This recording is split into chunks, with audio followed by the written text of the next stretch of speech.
పేదరికంలో పుట్టిన చదువుల తల్లి సరస్వతి చదువులపైన ఆసక్తితో బీఎస్సీ నర్సింగ్ చేస్తూ మెరిట్ స్టూడెంట్ గా నందిని పేరు తెచ్చుకుంది.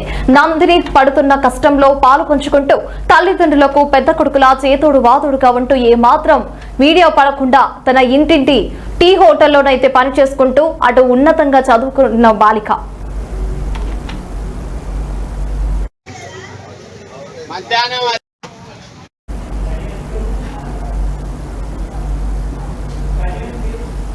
సూర్యాపేట జిల్లా అరవపల్లి మండలం వీర్యనాయక్ తండాకు చెందిన బానోత్ వెంకన్న జ్యోతి కూతురు నందిని బతుకు తెరువు కోసం 10 సంవత్సరాల క్రితం సూర్యాపేట పట్టణానికి చెందిన ముఖ్యంగా పట్టణానికైతే వలస వచ్చి ఒక చోట చిన్న టీ స్టాల్ నడుపుకుంటూ భార్య భర్తలిద్దరూ పిల్లల్ని చదివిస్తూ జీవనం సాగిస్తున్నారు.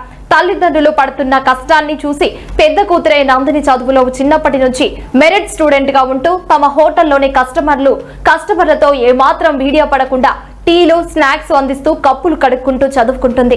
హోటల్లో వర్కర్లు దొరకని సమయంలో కూడా అన్ని తాను చూసుకుంటుంది. ఒకవైపు కష్టపడుతూనే చదువులో మెరిట్ కూడా స్టూడెంట్ గా మార్కులు తెచ్చుకుంది. ప్రభుత్వం సహకరిస్తే ఉన్నత చదువు చదివి ప్రభుత్వ ఉద్యోగం సాధించాలని నందిని కోరుకుంటుంది.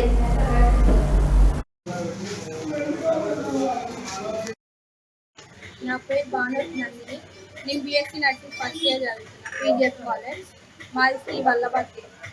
నేను ఇందులో మా డాడీకి సపోర్ట్ చేస్తాను, ఎందుకంటే మాకు గ్యాస్ రేట్లు పెరిగినాయి, మళ్ళీ మాకు ఎవరు వర్కర్లు దొరకడం లేదు. అందువల్ల నేను చదువుతో పాటు మా డాడీకి ఒక పెద్ద కొడుకు లాగా హెల్ప్ చేస్తున్నాను.